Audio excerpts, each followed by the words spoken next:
Good afternoon, welcome to the Webby O'Neill channel. No Tony today, he's having a day off, but it's a pleasure. Have a good chat with my good mate David May about obviously the pre-season, what we've been on. I know he was quite fortunate to go to Vegas.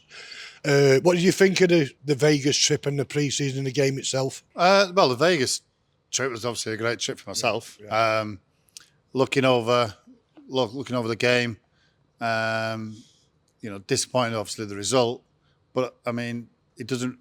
So much as you talk about results and games that you play, it's all about the fitness and getting the right mentality going forward. Obviously, Mason Mount playing and Onana getting another 45 minutes under his belt was good. But yeah, I mean, it's all pre-season is to get your fitness, get you back up to match fitness, match sharpness, ready for Wolves a week on Monday. So obviously you mentioned about Onana's debut there, Dave. Obviously you played with the great Peter Schmeichel, probably one of the best goalkeepers we've seen in the Premiership and at the club. So what's it like as a centre-half or a defender and all, knowing you're playing behind a top-class keeper? Well, what it does do, it gives you great confidence. I think the way he plays, he wants the defence to be high so he can command the out just outside the edge of the 18-yard box. His distribution is sensational. He doesn't get phased. He doesn't worry about anybody coming near him. I mean, he's going to give a lot of people a few heart attacks this season, I'm sure. But having said that, that's the way the manager wants to go. David was an unbelievable goalkeeper for us. Has he got a club yet, or is he still on his honeymoon? Yeah. You know what I mean? Whoever gets him, Dave's going to get a top-class keeper. They're going to get an absolute top goalkeeper. But the way football goes, the way the Premier League's moving, they need a goalkeeper that can play out the back. And I mean, to be fair, he will make mistakes. Yeah. But having said that, Liverpool will make mistakes. Arsenal keeper makes mistakes. Yeah. They'll all make mistakes, but you've got to look at the bigger picture and go, well, do you know what? What can we create from the back? And as I say, his distribution is absolutely second to nothing. And what I also like, he commands a box. Yeah. He's not afraid to come out. He had a go at Maguire, didn't he? And, which you're looking at there, Dave, it's probably only been his second match.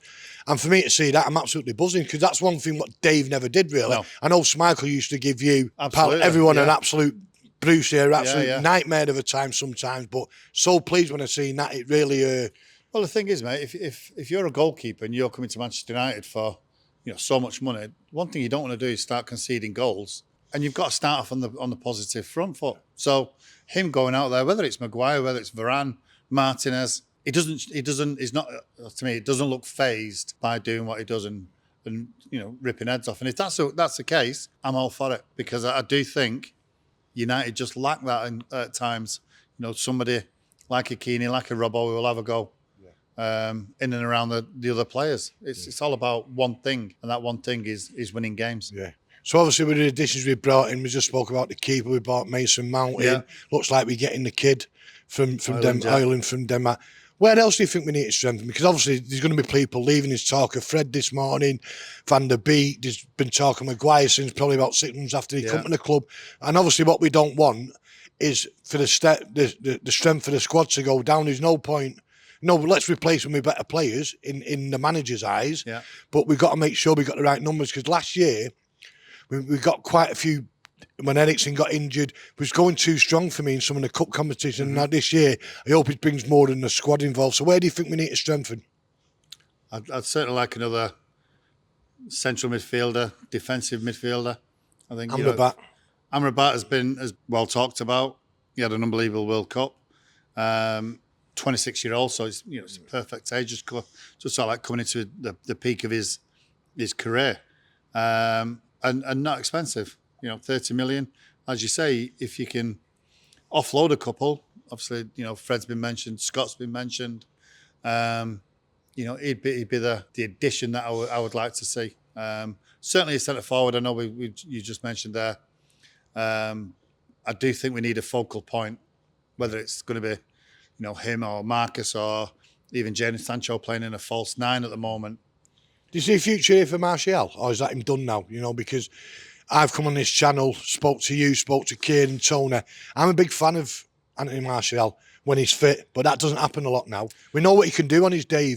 Yeah. He's as good as anybody. You know, when we went through COVID, didn't he get something like 12 goals in 5 or 6 games? He was on fire. But then when he heard that he was injured for the FA Cup final, it didn't surprise me. Looking at him, his body language at times, you know, his injuries, his niggles he's picked up. That's the reason why Ten Hag's gone out and got a centre forward. Yeah. You know, can you trust him to play 30, 40, 50 games next season? I'm not sure. But that's down to the manager to make that decision. If you can get money in for him and you can get a replacement, then I'm all for that. You want improvement. You want people that, you know, will absolutely, you know, run to the death. Yeah. You look at the lad last year, the centre forward, Weghorst. You know, he wasn't a clinical finisher, but what you saw, the amount of passion he showed to wear the red shirt. You know what's going to happen, don't you? He's going to come back here, score a brace against us. You know what I mean? Possibly could do, but do you know what he'll get, Webby?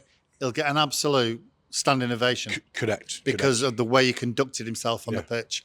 He ran every single blade of grass for this club, and that's what you need. You need players that are going to sweat and blood for the Man United jersey. And does Martial do that for you week in, week out?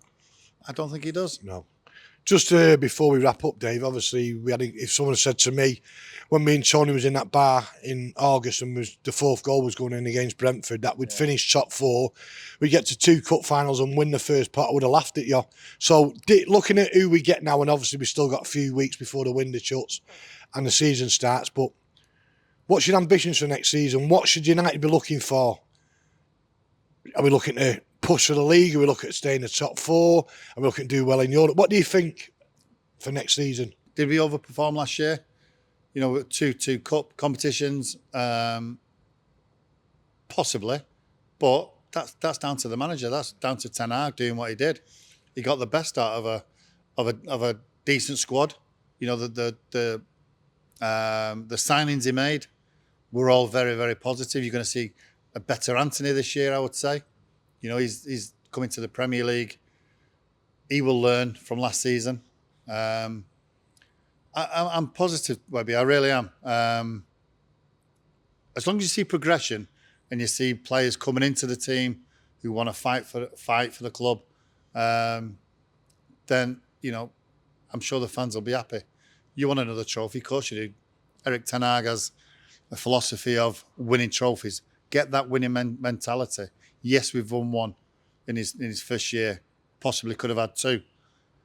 He'll want to add to that. He'll want to add to that as a manager himself. Now he's got that first one in the bag like Fergie did against Palace in 1990, and the rest is history. But the thing is, Webby, as well, when you're a player and you win your first one, you want to win the second one. You want to go and get that 3rd one, 4th one. And that's what playing for Manchester United is about. It's not about... Yes, it is absolutely entertaining, but you want to entertain for the fans, but you want to do it with something at the end of it where they can have a trip to Wembley and see the lad lift a trophy. Anyway, big thanks to Dave for coming on to today's video. Hit the like button, subscribe to the channel, and we're going to be back Saturday after the game. So me and Tony will be back to chat about what we've seen at Old Trafford Saturday morning. Thank you very much.